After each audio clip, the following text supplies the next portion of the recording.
Hi, Dr. Ricky here again from the Montague Clinic. I thought it would be really useful to do a video about the implications of a positive or a negative test from the COVID-19 antibody test. Scientists are constantly learning more about this field, and it's really useful to give you updates once in a while. So to take it back to the beginning, there's two types of immunity in our body.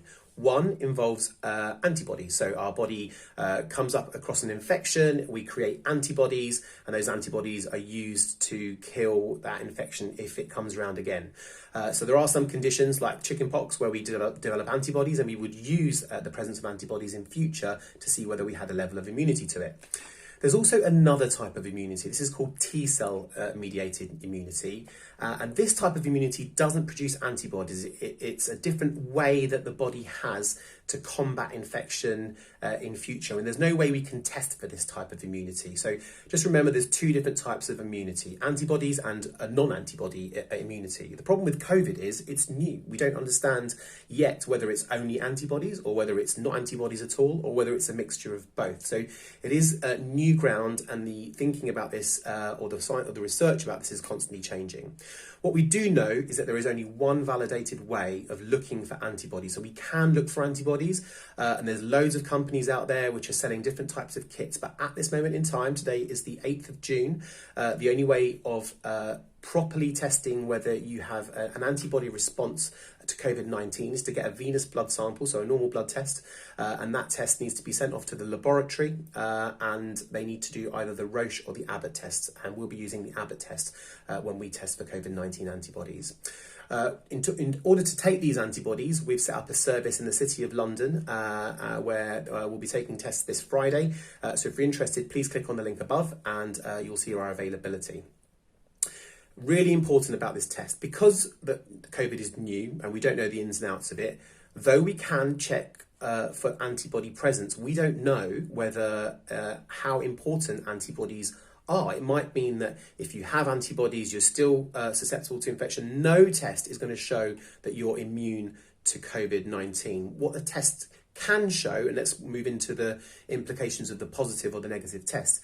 What a positive test shows you is that we are pretty certain that you have been exposed to COVID-19. Otherwise, you wouldn't have made those antibodies. So a positive test just shows you that you've been exposed in the past, but doesn't necessarily let you know that you're immune to it long term.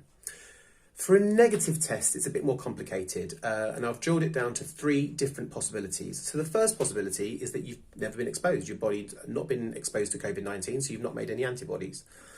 The second permutation is that you've made antibodies when you had COVID-19, but because we don't know enough about COVID-19, those antibodies just don't last very long, and actually by the time you've done the test, the antibodies have gone away.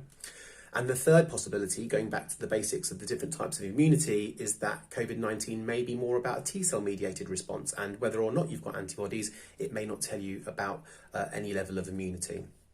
So what are we actually seeing? So we've been running these tests for the past week or so, and we have lots of colleagues in hospitals, and we're hearing stories about what's happening. So what I will say is that from our colleagues in hospital is that though we are finding antibodies in people and therefore a level of immune response in the past, we are hearing some reports of some people that are swab positive, so they were swabbed for COVID-19 at the time of infection, confirmed as having COVID-19, but are actually getting negative antibody tests further down the line. So that's important to remember. And also we're finding that people who are antibody positive, so they're having the blood test and showing that they do have antibodies, for some reason, we're seeing that often in people who have been exposed to others who have had COVID-19 around them, maybe not had a serious infection themselves, but are finding themselves positive for the antibodies for COVID-19. We're getting some people who are convinced that they had COVID-19 and they're getting negative antibodies. So what's the point in getting this test? Actually, probably the main reason why people are getting it is for curiosity. They understand the ins and outs of the test, and they just want to know what's going on in their body, a bit like knowing your blood group. It doesn't really matter. It doesn't really affect what you do, but you just want to know. You want to know whether you've got these antibodies. And yes, if it's positive, it will show you that you have most likely had some exposure to COVID-19 and your body's mounted a little bit of a response, which doesn't mean you're fully immune to it moving forwards, just because we don't know enough about COVID-19.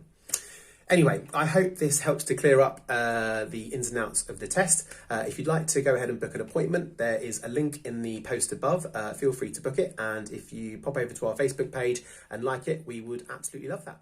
Take care.